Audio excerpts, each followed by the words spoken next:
In today's video tutorial, I'm gonna walk you through how to bypass character AI NSFW filter.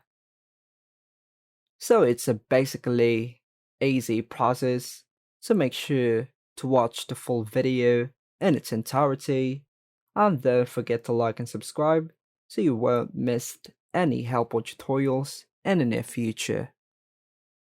So let's get started. The first thing to do is open Character AA app once.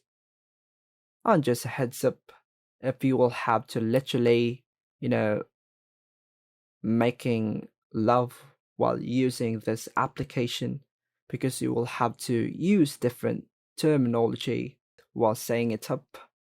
Don't say it outright, just use distinct phrases like sweet spot, manhood, or explode, something like that. Or you can also use thrust, but don't be overly explicit while saying it up, as you could end up caught up with this AI filter, and this is the only way you can bypass the AI filter. That's all for now folks, thanks for watching.